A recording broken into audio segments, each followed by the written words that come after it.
ఏం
10 నిమిషాలు ఏమంతా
మనం పిలిస్తే పిల్లల పేర్లు అవసరం లేదు, రమ్మంటే వచ్చేస్తారు అంతే మేడం.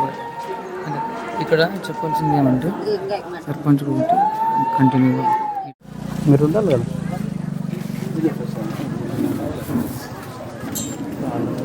సీనియర్ తెలుసుకుని వాళ్ళు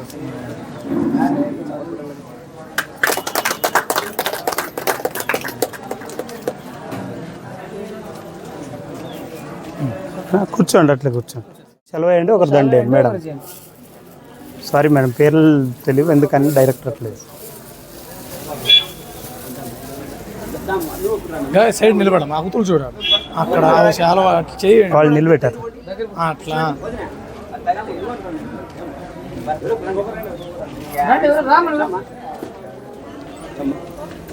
మేడం దండే అండి, చాలా ఒకటి చాలా రాక యూతల్ క్రమ్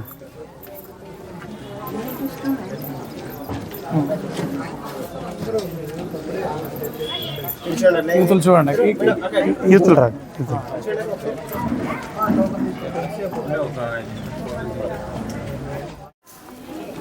ఫస్ట్ సెలవు వేసినాక అవతల నిలవరు.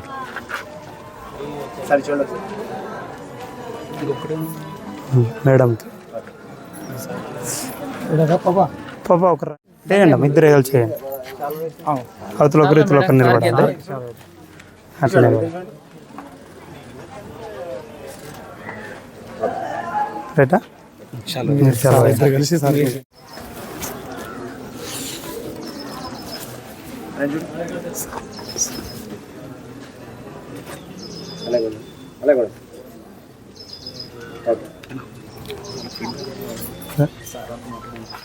భగత్ సింగ్ సుందరయ్య ఫౌండేషన్ అధ్యక్షుడైన తయారువాలే మామూలు అందరూ అధికారులు వైద్య అధికారులు వైద్య సిబ్బంది వాళ్ళందరికీ మరొకసారి ధన్యవాదాలు చెప్తున్నాను. ఎందుకంటే మా మధురలో గ్రామంలో ఆరోగ్య శిబిరము నా సర్పంచ్ పదవి అయిపోయిన తర్వాత పెట్టినారు.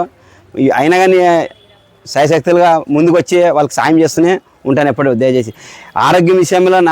ఎందుకంటే డాక్టర్ ఎప్పటికీ దేవుళ్ళు అంటేవాడు. ఎందుకంటే నా ఇంట్లో 2 డాక్టర్లు ఉన్నారు కాబట్టి నాకు తెలుసు ఆ బాధ. ఎందుకంటే డాక్టర్లు ఎలా ఒక మనిషిని ఏ విధంగా తెల్లి కొడుకులో గర్భం నుంచి బయటకు వచ్చిన తర్వాత నుంచి మళ్ళీ అలా ఏమైనా అయినా కానీ వాళ్ళని ఆ విధంగా తయారు చేయడం అనేది ఒక వైద్యునికే ఘనత చెందినది. ఆ ఘనత ఎందుకంటే వైద్య అనేది పెద్ద ఒక అదృష్టం ఇచ్చిన వాళ్ళకి వరం లాంటి ఇచ్చిన బహుమతి దేవుడిచ్చింది. డాక్టర్ అవ్వాలంటే కోరిక మామూలుగా కాదు. ఎందుకంటే డాక్టరు అనేది పెద్ద వాళ్ళకి దేవుడిచ్చిన వరం లాంటిది నాకు తెలుసు. అంటే ఆ విధంగా మన ఊరికి వచ్చి ఇంతమంది ఒక 36 మంది సిబ్బంది వైద్య సిబ్బంది వచ్చి మన ఊరిలో ఇంత సేవ చేస్తున్నారనేందుకు గర్వకరంగా ఉంది. ఈ అవకాశం ఇచ్చిన మా డాక్టర్ సార్లకి మా సుందరయ్య ఫౌండేషన్ చైర్మన్లకి అందరికీ నా ఒక్క ధన్యవాదాలు. Thank you sir. ఈ కార్యక్రమం ఆర్గనైజ్ చేసిన భగత్ సింగ్ సుందరయ్య ఆర్గనైజేషన్కి ధన్యవాదాలు. విశ్వభారతి నుంచి మేమందరం వైద్యులము ప్రజలకి సేవ అందించాలని ఈ శిబిరం ఏర్పాటు చేయబడింది. అందరూ ఈ పరీక్షలు చేయించుకొని ట్రీట్మెంట్ తీసుకొని సద్వినియోగం చేసుకోవాలని కోరుతున్నాను. Thank you.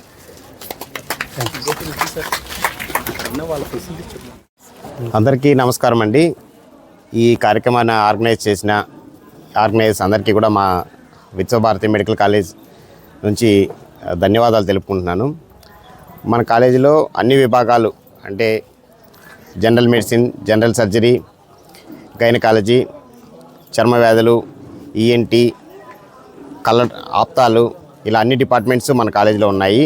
సో మీలో ఎవరికన్నా ఇప్పుడు దగ్గర మేము 8 డిపార్ట్మెంట్ల వరకు వచ్చాము. చాలామందికి వాళ్ళందరికీ కూడా ఏ డిపార్ట్మెంట్లోకి వచ్చి కలవాలి ఎట్లనేది వివరంగా చెప్పడము, కింద ఫోన్ నెంబర్ కూడా మీకు తెలపడం జరిగింది. ఎవరికైనా ఆ విధంగా మీకు ఎవరికైతే రాయిచ్చామో వాళ్ళు రాదలుచుకుంటే మళ్ళీ బుధవారము ఇక్కడ వెహికల్ వస్తుంది. మీరు ఏదైనా డౌట్ ఉంటే కింద ఫోన్ నెంబర్కి కాల్ చేసి ఏ డిపార్ట్మెంట్లు అనేది కూడా దాంట్లో రాసాము. వాళ్ళు ఆ వెహికల్లో వచ్చి ఫ్రీగా చూయించుకొని మళ్ళీ ఇంటికి రావచ్చు. Thank you. ఇప్పుడు ఎంతమంది వచ్చారు చెప్పండి. భగత్ సింగ్ సుందరయ్య ఫౌండేషన్ వారి ఆధ్వర్యంలో విశ్వభారతి మెడికల్ కాలేజ్ మరియు జనరల్ ఆసుపత్రి వారి సహకారంతో ఈరోజు పేదలకు ఉచితంగా వైద్య శిబిరం ఏర్పాటు చేసి పేదలకు ఉన్నటువంటి ఆరోగ్య సమస్యలు వాళ్ళు మెరుగుపడే విధంగా, వాళ్ళకు ఉన్నటువంటి సమస్యలు పరిష్కారం అయ్యే విధంగా వైద్యుల్ని ఇక్కడికి పిలిపించి మీ అందరికీ ఉచితంగా మందులు, రకరకాలైనటువంటి పరీక్షలు చేయడం అనేటువంటి జరుగుతుంది. రాబోయేటువంటి కాలంలో పేదలకు మరిన్ని సేవా కార్యక్రమాలు అందించాలన్నటువంటి ఉద్దేశంతోనే భగత్ సింగ్ సుందరయ్య ఫౌండేషన్ ఆధ్వర్యంలో మధుర గ్రామంలో ఈ ఉచిత శిబిరం అనేటువంటి ఏర్పాటు చేయడం జరిగింది. భగత్ సింగ్ ఫౌండేషన్ ఆధ్వర్యంలో ఉచితంగా అంబులెన్స్ కూడా ఇప్పటికీ నడుపుతూ ఉన్నాము. అది ప్రతిరోజు కూడా కర్నూలు, బళ్ళారికి వెళ్తూ ఉంది. ఆదోని నుండి వైద్యుల సలహా మేరకు అంబులెన్స్ కూడా ఇంధనం ఖర్చు మాత్రమే పేషెంట్ తాలూకు వాళ్ళు భరించాలి. అందుకనే ప్రతి ఒక్కరు కూడా ప్రజలందరూ కూడా సద్వినియోగం చేసుకోవాలని చెప్పి ప్రజలందరికీ విజ్ఞప్తి చేస్తూ ఉన్నాం. ఈ కార్యక్రమానికి సహకరించినటువంటి గ్రామ సర్పంచ్ నారాయణ గారికి కూడా భగత్ సింగ్ ఫౌండేషన్ తరఫున ధన్యవాదాలు తెలియజేస్తూ ఉన్నాం. వచ్చినటువంటి వైద్యులందరికీ కూడా పేరున అందరికి కూడా ధన్యవాదాలు తెలియజేస్తున్నాం. వైద్యులందరికీ కూడా ఇప్పుడు వైద్యులకి చిన్న సత్కారం చేయాలన్నటువంటి ఉద్దేశంతోనే ఈ కార్యక్రమం అనేటువంటిది ఏర్పాటు చేయడం జరిగింది. ముందుగా గ్రామ ప్రథమ పౌరుడు నారాయణ గారికి మహేష్ అన్న చేతుల మీదుగా, అభి చేతుల మీదుగా సన్మాన కార్యక్రమం అనేటువంటి చేయడం జరుగుతుంది. మీరు